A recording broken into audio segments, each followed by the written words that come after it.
La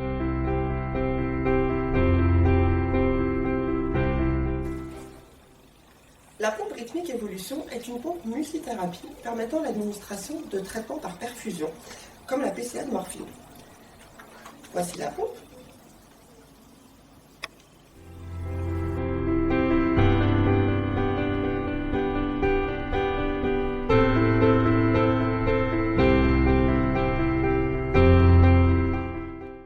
Nous allons mettre en place la pile afin de pouvoir alimenter la pompe. Pour cela, nous prenons la clé, nous l'introduisons à cet endroit où nous trouvons un dessin de clé. Nous tournons, le clapet s'ouvre. Une fois le clapet ouvert, à cet endroit, vous devez tirer. Et là, vous avez l'emplacement de la pile. Une fois la pile en place, vous pouvez refermer.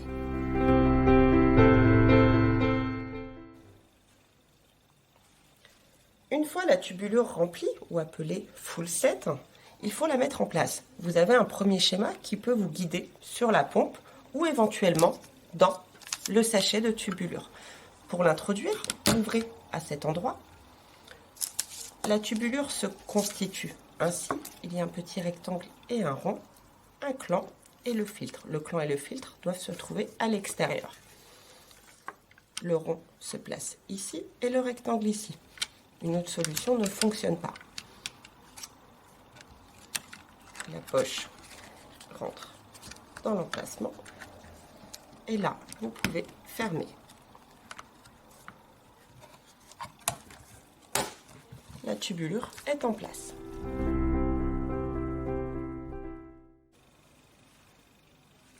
Quand la tubulure est en place, allumez la pompe avec le bouton On/Off.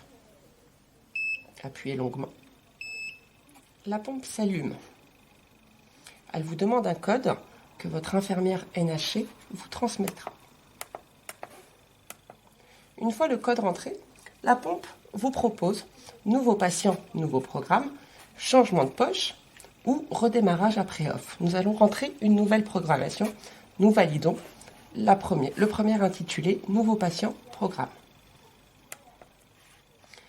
Elle nous demande la concentration de la prescription. Nous allons imaginer que nous avons une prescription de morphine où la concentration à l'intérieur de la poche est de 1 mg dans 1 ml. Donc je vais monter avec cette touche-là. Chaque touche correspond à un nombre. Donc 1 mg dans 1 ml. Je valide. Ensuite, elle va me demander le débit. Je regarde l'ordonnance qui est en ma possession et je note le débit prescrit. Imaginons que nous avons, par exemple, 2 mg/h de morphine de prescrit. Automatiquement, elle vous fait une petite équivalence en millilitres grâce à la concentration rentrée avant. Ensuite, vous pouvez mettre en place des bolus selon la prescription. Si un bolus est prescrit, vous pouvez le rentrer à ce moment-là en notant le nombre de milligrammes prescrit pour le bolus. Imaginons dans cet exemple que nous avons un bolus de 4 mg. Je valide. Elle nous demande la période réfractaire. Cette période réfractaire doit être également prescrite. Souvent, c'est 30 minutes, 15 minutes, en fonction de chaque patient. Imaginons dans ce cas que nous avons une période réfractaire de 15 minutes, que je valide ici. Ensuite, elle nous propose de limiter et de sécuriser notre patient, soit avec une dose totale par heure, soit par un nombre de bolus par heure. Souvent prescrit, celui-ci, je le sélectionne. Là, j'imagine que mon médecin ne veut pas que mon patient ait plus de 6 bolus sur un intervalle de 4 heures. Là, je vais rentrer un 6. Cela reste un exemple, bien sûr. Voilà.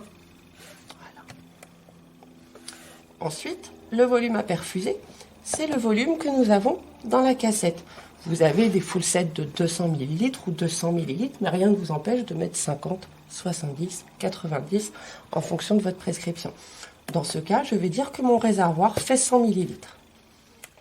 Je le valide. Là, je revois tous les paramètres que je viens de programmer.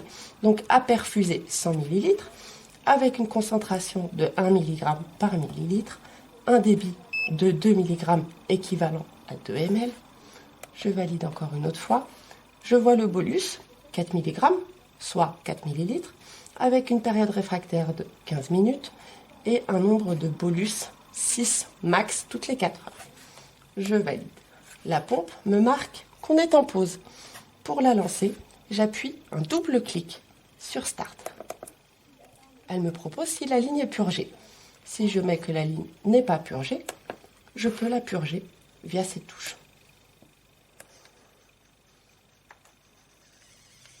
Vous entendez, la purge est en cours.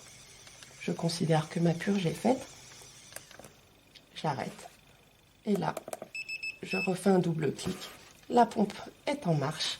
Nous avons un petit cercle qui tourne, la date, l'heure et la pile.